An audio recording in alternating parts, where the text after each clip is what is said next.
नरम दल और गरम दल दोनों की आज़ादी में सक्रिय भागीदारी थी।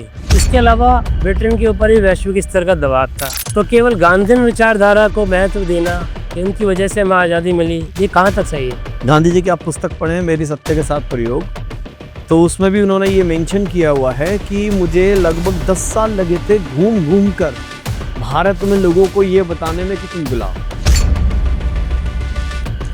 महाराज जी, कुछ लोग आरोप लगाते हैं कि गांधी जी हिंदू धर्म के प्रति नरम रुख नहीं अपनाते थे, जबकि दूसरी ओर वह ईसाई धर्म और मुस्लिम धर्म के प्रति काफ़ी उदार थे। ऐसा क्यों? देखो, गांधी जी ने एक स्टेटमेंट दी थी, जो मुसलमान हैं वो ज़्यादा बुली है और हिंदू जो है वो कायर है। महाराज जी, महाभारत का श्लोक है, अहिंसा परमो धर्म, धर्म हिंसा तथेच है। गांधी जी ने अहिंसा परमो धर्म को स्वीकार कर लिया। इसके अलावा धर्म हिंसा तथेच है जो दूसरा पार्ट था उसको त्याग दिया। तो ऐसा क्यों किया उन्होंने? वो जो अहिंसा सिखा रहे हैं ना, वो भारतीयों को नहीं सिखा रहे। क्या कोई व्यक्ति केवल सत्य और अहिंसा के बल पर वर्ल्ड को चेंज कर सकता है? आज के एपिसोड में हम जानने का प्रयास करेंगे Gandhian philosophy of non violence. Gandhi ji के जीवन से जुड़े कुछ विवादों को जानने के लिए, उन पर चर्चा करने के लिए आज हमारे साथ हैं अर्जुन जी महाराज। राधे राधे महाराज जी। राधे राधे। महाराज जी, गांधी जी के लिए सत्य की परिभाषा क्या थी? जो है जैसा है वैसा रहना। उन्होंने सत्य और अहिंसा इन दोनों शब्दों पर ज़्यादा जोर दिया है, और सेवा, ये 3 चीज़ें उनका कार्य रहा है। तो परिभाषा तो नहीं कहेंगे, लेकिन सत्य को कहना और उसको जीना, ये उनकी परिभाषा। और अगर आप पूछें उनसे, किसी ने उनसे पूछा था आपके जीवन का संदेश क्या है, तो उन्होंने कहा था my life is my message. तो जब मैं उनकी किताब पढ़ रहा था तो ये दृश्य बहुत अच्छा लगा मुझे कि कोई व्यक्ति ये कह सके कि मेरा जीवन ही मेरा संदेश है। तो ऐसे जीना, तो ऐसे जियोगे आप तभी जब आप सत्य के साथ जियोगे। तो ये ही उनका संदेश है, यही उनका सत्य है, जैसा मेरे को लगता है। महाराज जी, नरम दल और गरम दल दोनों की आज़ादी में सक्रिय भागीदारी थी। इसके अलावा ब्रिटेन के ऊपर ही वैश्विक स्तर का दबाव था। तो केवल गांधीयन विचारधारा को महत्व देना कि उनकी वजह से हमें आज़ादी मिली, ये कहाँ तक सही है? इसमें भी कुछ बातें मैं समझनी होगी। पहली बात तो कि स्वतंत्रता यदि हम कहें कि गरम दल की वजह से आई, या स्वतंत्रता नरम दल की वजह से आई, या स्वतंत्रता गांधी जी की वजह से आई, तो थोड़ी बेईमानी हो। लेकिन तब भी गांधी जी को हम सेंट्रलाइज इसीलिए करते हैं कि वो एक ऐसे व्यक्ति थे कि जो बिखरा हुआ समाज था, जो अलग अलग टुकड़ों में रहकर अपनी अपनी चीज़ों में ही मस्त था, जिसको ये पता ही नहीं था कि वो गुलाम है, क्योंकि उन्हें आदत थी। पहले राजा महाराजाओं की आदत थी, फिर नवाब वगैरह आ गए, मुगल लोग आ गए, तो हमारे खून में बस गई वो। हमें लगा कि कोई तो रहेगा ही जो हम पे शासन करे, तो वो अंग्रेज आ गए, तो हमारे खून में गुलामी आ गई। तो उन सबको थोड़ा कलेक्टिव वे में लेके आना, अगर किसी ने ये प्रयास किया, तो मैं समझता हूँ गांधी जी इसमें काफ़ी हद तक सफल थे। गांधी जी की आप पुस्तक पढ़ें, मेरी सत्य के साथ प्रयोग, तो उसमें भी उन्होंने ये मेंशन किया हुआ है कि मुझे लगभग 10 साल लगे थे घूम घूम कर भारत में लोगों को ये बताने में कि तुम गुलाम हो। इसलिए ये कहना कि नरम दल की सहभागी ज़्यादा है या गरम दल की सहभागी ज़्यादा है या गांधी जी की सहभागिता ज़्यादा है, लेकिन गांधी जी की सहभागिता ज़्यादा इसलिए है कि उन्होंने एक ऐसे रास्ते को चुना जो उनको मालूम था लंबा है, लॉन्ग डिस्टेंस का है। उनकी जो प्लानिंग है वो दूरदृष्टि वाली प्लानिंग है, और उनका जो विवेक है वो बहुत, मतलब नपतुला, वो जानते हो ना करना क्या है, मतलब he is not confused anywhere.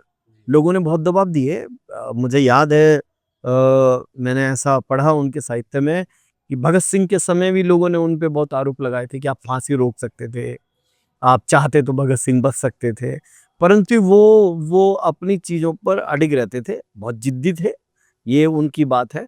अब रहे बात की भी, उनकी विचारधारा को ही हम ये कहते हैं कि गांधी जी ने ही देश को आज़ाद कराया, तो ये थोड़ा बेईमानी है। लेकिन उनकी सहभागिता को आप नज़रअंदाज नहीं कर सकते। गांधी जी की विचारधारा पर देश का हर व्यक्ति चल सकता है, विश्व का हर व्यक्ति चल सकता है। उसके बाद बहुत सारे गांधी जी बन सकते हैं। गांधी जी बनने का अर्थ है आप सत्य, अहिंसा और सेवा, तीनों चीज को चुन लीजिए।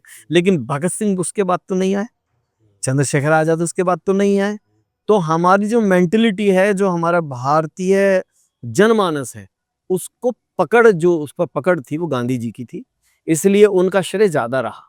दूसरी बात ये है, मान लीजिए हम क्रिकेट खेल रहे हैं और धोनी, ज्यादा मुझे तो नॉलेज नहीं है क्रिकेट की, धोनी जी कप्तान हैं, तो हम पूरी टीम ने मेहनत करी, लेकिन नाम किसका रहता है?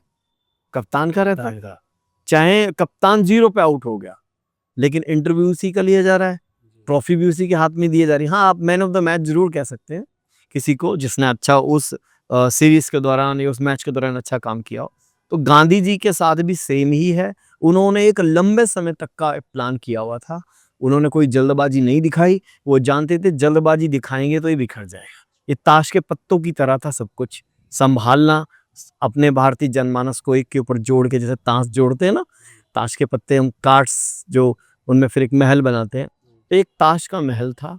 उस ताश के महल को बनाने में बड़ी बारीकी से जो गांधी जी ने काम किया है, उसको इतिहासकारों ने समझा है, इसलिए ज्यादा श्रेय उनको दिए जाता है। लेकिन इसका अर्थ कहीं भी ये नहीं है कि दूसरे जो क्रांतिकारी हैं उनकी मेहनत में कमी है या उनके बलिदान में कमी है। सबका पूर्ण योग है। पर गांधी जी की उम्र भी ज्यादा रही, उनका अनुभव ज्यादा रहा, उनके प्रयोग ज्यादा रहे, इसलिए उनको अगर हम सेंट्रलाइज करते हैं या केंद्र बिंदु मानते हैं कि उनके चारों तरफ हमारे देश की व्यवस्थाएं उस समय घूम रही है, राजनीतिक व्यवस्था, इसलिए उनको इसका श्रेय ज्यादा मिला है। तो उसमें कोई अतिशयोक्ति नहीं, मुझे नहीं लगता कि अतिशयोक्ति है। महाराज जी, कुछ लोग आप लगाते हैं कि गांधी जी हिंदू धर्म के प्रति नरम रुख नहीं अपनाते थे, जबकि दूसरी ओर वह ईसाई धर्म और मुस्लिम धर्म के प्रति काफी उदार थे। ऐसा क्यों? देखो, गांधी जी ने एक स्टेटमेंट दी थी कि जो मुसलमान हैं वो ज्यादा बुली है और हिंदू जो है वो कायर है। तो लोगों ने इस पर भी ऐसा कहा कि हिंदू कायर है, वो हिंदू को कायर कह रहे हैं। परंतु अगर दूसरे परिप्रेक्ष्य में देखें तो वो चेता रहे हैं कि हिंदू कायर क्यों है। वो ये दिखाना चाह रहे हैं कि जो मुसलमान है वो ज्यादा बहादुर है, क्योंकि वो हर जगह दंगे में यही देखते थे कि मुसलमान मारते थे और हिंदू पिटता था। तो अगर वो ये कह रहे हैं कि मुसलमान जो है वो बुली है, मतलब ज्यादा हिंसक है, ताकतवर है, और जो हिंदू है वो कायर है, तो अगर मुझसे व्यक्तिगत रूप से पूछा जाए तो मैं यही कहूँगा हिंदू कायर है। अभी एक मुसलमान अपनी ये तलवार लेके दौड़ जाए, सारे हिंदू अपने अपने घरों में दब जाते हैं।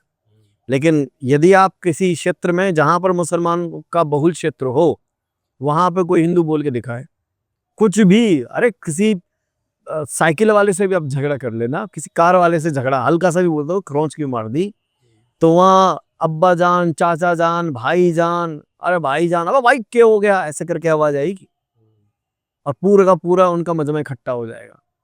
तो दूसरी बात यह है कि लोग कहते हैं कि हिंदू बहुत सहनशील है। तो अगर गांधी जी को आप सुने तो गांधी जी ने कहा है कि मेरी अहिंसा जो है, जो मैं कहता हूं, वो कायरता नहीं है। कायर होना और अहिंसक होना दोनों में फर्क है। अहिंसक बात तब हो जब आप किसी को अपने फायदे के लिए नुकसान नहीं पहुंचा रहे, लेकिन आपको कोई आक्रमण कर रहा है उसके बावजूद भी अगर तुम चुप बैठे तो तुम कायर हो। तो इस परिप्रेक्ष्य में देखो ना गांधी जी के इस स्टेटमेंट को। गांधी जी हिंदू को कहना चाहते तो कायर क्यों हो भाई, लड़ता क्यों नहीं है?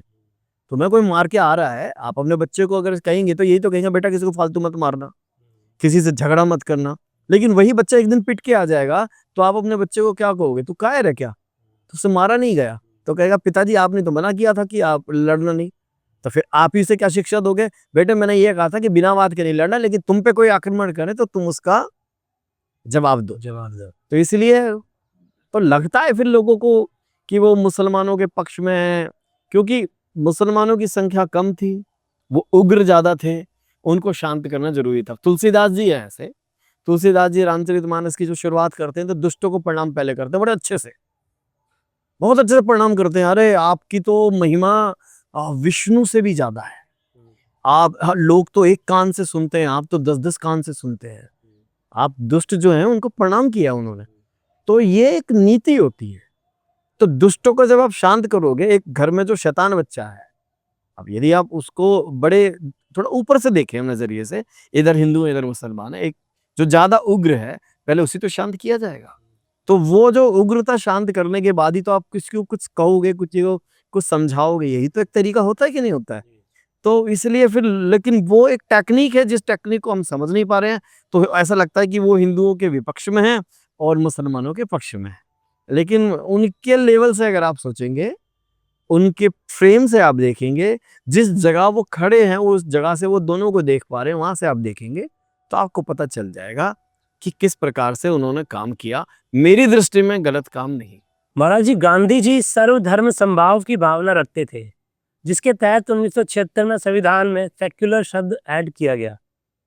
तो आज फिर हिंदू राष्ट्र की मांग क्यों उठ रही है? क्या गांधी जी दूरदर्शी नहीं थे? हिंदू राष्ट्र का अर्थ ये नहीं है कि जो दूसरे धर्म वाला व्यक्ति है उसके साथ कोई अन्याय होगा। इसका अर्थ तो ये होना ही नहीं चाहिए, क्योंकि दूसरे देशों को आप देखें, अब आप अमेरिका को ले लें, आज उनके भी संविधान में सेकुलर शब्द है, परंतु वो अपने आप को ईसाई देश बताते हैं। आप दूसरे धर्म वाले व्यक्तियों को देखें तो वो अपने अपने जो ज्यादा बहुल लोग हैं, बहुसंख्यक हैं, वो चाहते हैं कि उनके देश में उन्हीं का सिस्टम, उनकी जो सांस्कृतिक जो परंपराएं हैं, जो वैल्यूज हैं, वो चले। अब जैसे फ्रांस है, फ्रांस के मैंने उनके जो बड़े अधिकारी हैं उनका एक बयान सुना था कि आपको यहाँ रहना है तो रहिए, लेकिन हमारी जो देश की परंपरा है, जो संस्कृति है, उस पर हमें आघात नहीं चाहिए। तो अगर ये सोच है तो इसमें हिंदू राष्ट्र को आप गलत पता क्या लेते हो। लोग क्या लेते हैं, लोग सोचते हैं हिंदू राष्ट्र का मतलब है सिर्फ हिंदू ही रहेगा, हिंदू की ही चलेगी, किसी को नहीं सुना जाएगा। अरे भैया, हम वो लोग हैं जो कहते हैं सर्वे भवन्तु सुखिनः, सब सुखी हो, सब निरोगी हो। तो हिंदू जब भंडारे करता है तो क्या वो ये देखता है कि मुसलमान खा रहा है, सिख खा रहा है, ईसाई खा रहा है? ये हमारे देश की परंपरा है, सिख भाई मेरे करते हैं, वो देखते हैं क्या? कहना मैं चाहूंगा कि ये हिंदू राष्ट्र की जो अवधारणा है, हिंदू जो शब्द है वो एक जीवन जीने की शैली है। यदि स्पष्ट शब्दों में, छोटे शब्दों में कहूं तो ही और ना और दू, जो हिंसा से दुखी हो वो हिंदू है। अब हुआ क्या कि इस अवधारणा के चक्कर में हिंदू कायर बन गया कि मुझे हिंसा नहीं करनी। अरे भैया, हिंसा का मतलब है मनसा वाचा कर्मणा। आप मन से किसी को दुखी कर रहे हो वो भी हिंसा है, कर्म से किसी को परेशान कर रहे हो, उसे तंग कर रहे हो, वो भी हिंसा है ना? मनसा वाचा कर्मणा। और वाणी से किसी को आप दुख पहुंचा रहे हो तो वो भी हिंसा है, वो भी हिंसा। लेकिन आप ये ध्यान रखिए कि इसका अर्थ ये नहीं है कि आपको कायर बनना है। हम सभी देवी देवताओं को पूजते हैं जिनके हाथों में शस्त्र है, तो वे शस्त्र होने ही नहीं चाहिए थे। हम उस परंपरा के हैं, हिंदू वो परंपरा है, वो जीवन शैली है। एक हाथ में कमल का फूल है, एक हाथ में विष्णु भगवान के प्रति आप देख लीजिए, उनका विग्रह देख लीजिए, शंख चक्र गदा पद्म, पुष्प भी रखा हुआ है, गदा भी रखा हुआ है, शंख भी रखा हुआ है जो विजय का घोतक है, और चक्र भी रखा हुआ है जो शत्रु को मारने के लिए। तो हिंदू जो है थोड़ा सा बिखर गया, क्योंकि आक्रमणकारी आते रहे, और धीरे धीरे, क्योंकि हिंदू का जो स्वभाव है, ये जो जीवन शैली है हिंदुओं की, वो इस प्रकार की है कि किसी को दुखी नहीं करना और बहुत ज्यादा सहनशीलता के साथ चलता है। वो नहीं चाहता कि चींटी भी मर जाए। तो जब आप ये सुनते हो कि जाहे विधि राखे राम ताहे विधि रही है, तो उससे क्या है, आपके मन में ये भाव आ गया, अच्छा कोई आप पे जुल्म कर रहा है तो हमें प्रत्युत्तर नहीं करना, कोई ऊपर से शक्ति आएगी और वो शक्ति आपको आके बचाएगी, प्रोटेक्ट करेगी।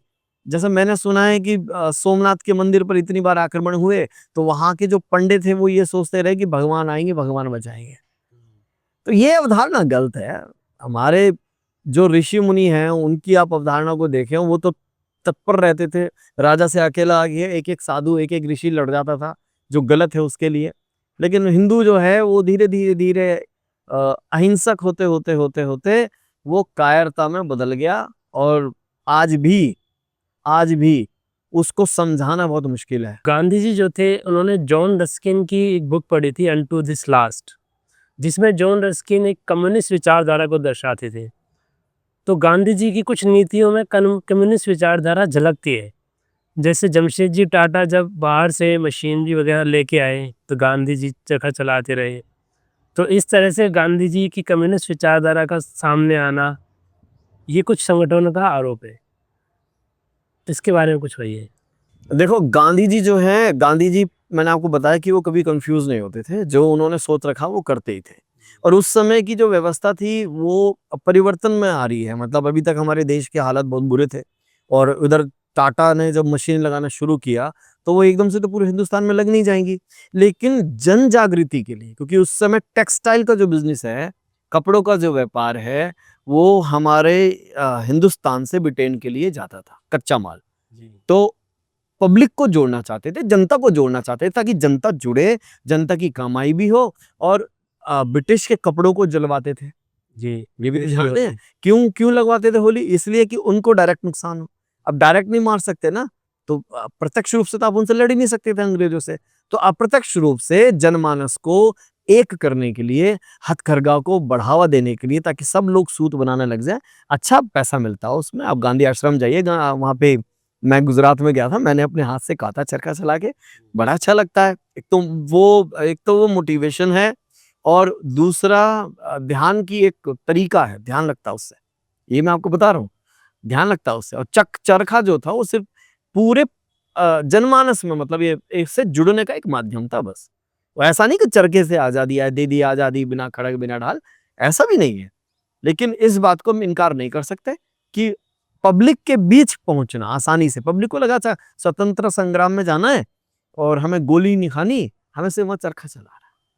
तो वो एक जनमानस को इकट्ठा करना, गैदरिंग को इकट्ठा करना, इसकी जो कलाकारी थी, इसकी जो टेक्निक थी गांधी जी के पास, वो प्रशंसनीय है और हमें सीखना चाहिए उससे। महाराज जी, महाभारत का श्लोक है, अहिंसा परमो धर्म, धर्म हिंसा तथैव च। गांधी जी ने अहिंसा परमो धर्म को स्वीकार कर लिया। इसके अलावा धर्म हिंसा तथैव च जो दूसरा पार्ट था उसको त्याग दिया।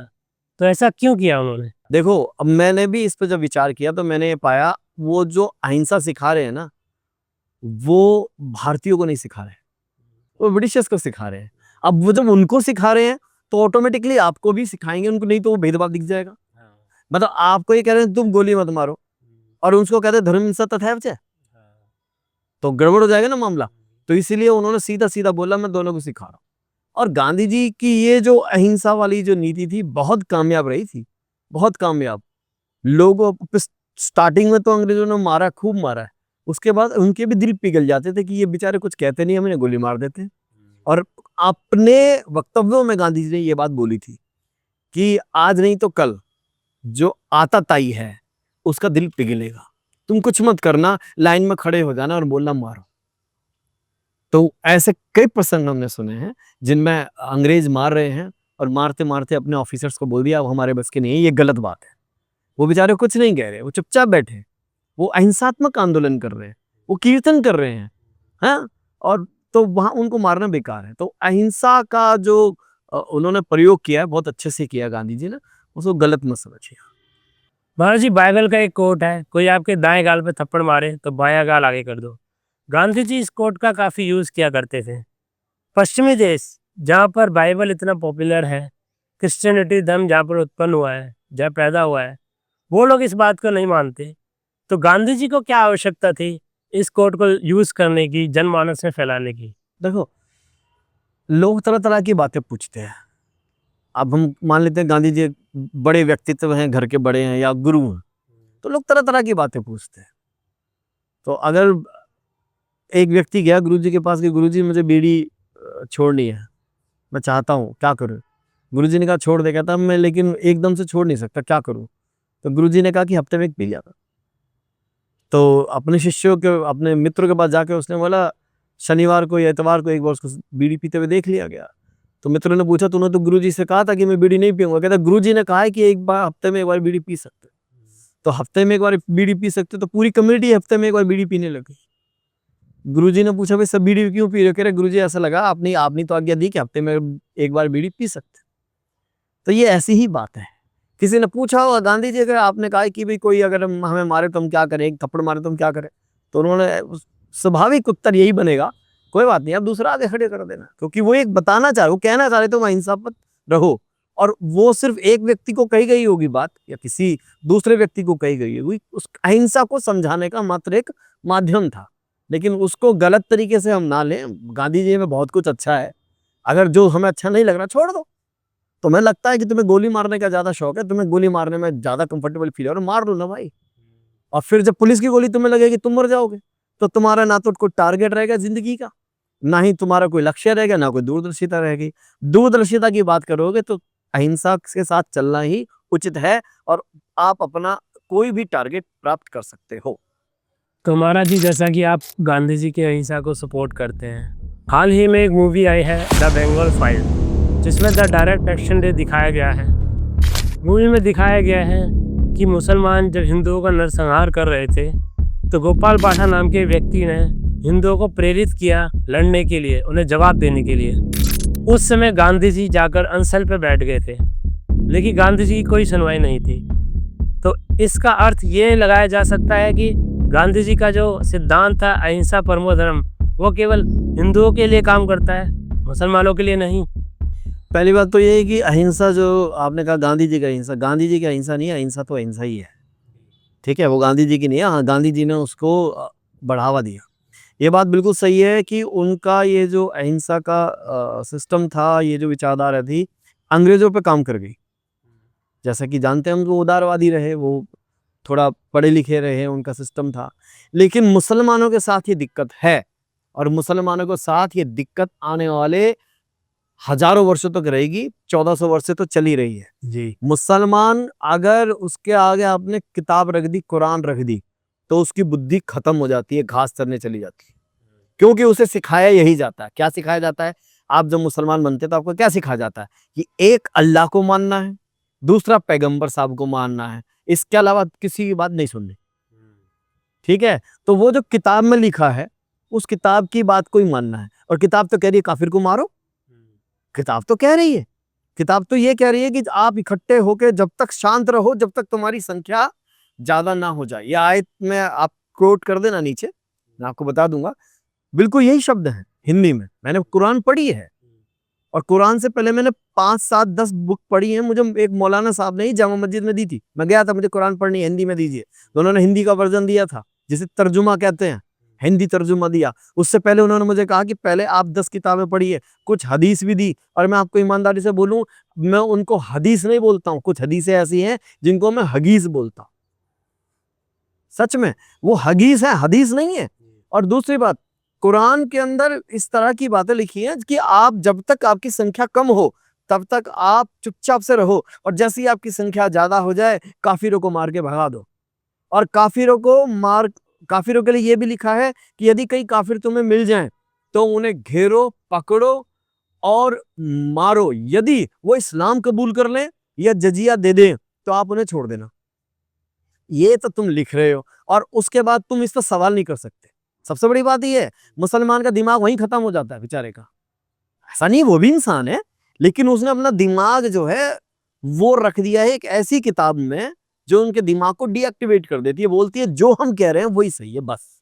तो इस वजह से उन पर गांधी जी का फार्मूला काम नहीं करता। गांधी जी क्या, हमारे देश की सरकार का फार्मूला कामयाब नहीं है, सरकार को झुकना पड़ जाता है। क्यों? क्योंकि वो सिर्फ मानते हैं, उनसे आप पूछे संविधान ऊपर या कुरान, वो सीधा बोलते कुरान। और हम हिंदू बेचारे मूर्ख, हमसे पूछो संविधान ऊपर या आपकी गीता, हम बड़े बड़े प्यार से बोल देते संविधान ऊपर है। क्यों भाई? एक देश में 2 रूल क्यों है? वो क्यों अपनी शरीयत से चल सकते हैं? वो क्यों 4 पत्नियां कर सकते हैं? वो क्यों 4 पत्नियां इसलिए की जाती है कि अपनी संख्या बढ़ाई जा सके, आबादी बढ़ाई जा सके। शरीयत के नाम पर, इस्लामी कानून के नाम पर वो कितना कितना कितना गंदे काम करते हैं, आप सोच भी नहीं सकते। तो मुसलमान का दिमाग उसकी कुरान की वजह से उसके घुटने में आ जाता है, और उसके बाद उसे सोचने समझने की शक्ति खत्म, क्योंकि वहां पे सवाल करने की इजाजत नहीं है। कुरान पर या अल्लाह पर सवाल करने का मतलब हो जाता है ईश निंदा। जहां इस्लामिक देश है वहां पर अगर आप कुरान पर या अल्लाह पे कोई सवाल कर रहे हैं या किसी आयत को दरकिनार करने की कोशिश कर रहे हैं, आपको ईश निंदा का दोषी माना जाएगा और फांसी पर चढ़ा दिया जाएगा। हैंग टिल डेथ, ये है। तो इसलिए गांधी जी का फार्मूला उन पर नहीं चला, और गांधी जी इस बात को भी जानते थे। मैं ईमानदारी से बताऊं, मेरा काम है अहिंसा की बात करना, जो समाज में होना वो हो गई, लेकिन ये बात फैक्ट है, मुसलमानों पे काम नहीं करेगी और आज भी काम नहीं करेगी। और ये मैं अपने हिंदू को चेतावनी देना चाहता हूं, जहां तुम्हें हिंसा की जरूरत पड़े करो, अपनी रक्षा के लिए, आत्मरक्षा के लिए आपको कानूनन अधिकार है। तुम डरते क्यों हो? और डरना इसलिए पड़ रहा है कि हमारे देश के अंदर हिंदुओं की सरकार रही नहीं, मुसलमानों का वोट एक तरफा पड़ता है।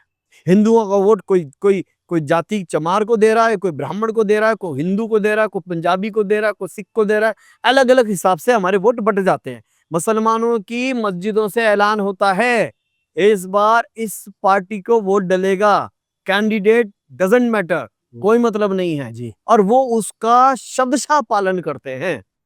और बस उनकी एकता, इसी बात में उनकी जीत है। गांधी जी के समय भी वो इस बात से जीतते थे, आज भी इसी बात से जीत रहे हैं और आने वाले 50-100 साल के बाद भी जब भी उनको इकट्ठा होना होगा कुरान के नाम पर, वो इकट्ठा हो जाएंगे इस्लाम के नाम पर और हिंदुओं को दबाएंगे और हिंदू बेचारा अहिंसा अहिंसा अहिंसा करते करते मरता चला जाएगा। महाराज जी, आज हमने विभिन्न विषयों को उठाया गांधी जी के लेकर, जो इंटरनेट पर, सोशल मीडिया पर चलते रहते हैं। और आज हमें गांधी जी के बारे में कई जानकारियाँ मिली, कई अच्छी अच्छी जानकारी मिली, कई उनके व्यक्तित्व के बारे में जानने की हमने कोशिश की थोड़ी। बहुत बहुत धन्यवाद आपका ब्रजेश जी, आपने मुझे बेबाकी से सुना और धैर्य के साथ सुना, उसके लिए मैं आपका धन्यवाद करता हूँ। राधे राधे। आज के पॉडकास्ट में हमने गांधी जी के अहिंसा के सिद्धांत की चर्चा की। महाराज जी ने भी बेबाकी से जवाब दिए। आपका गांधी जी पे क्या विचार है? कमेंट करके हमें कमेंट बॉक्स में ज़रूर बताइए। राधे राधे।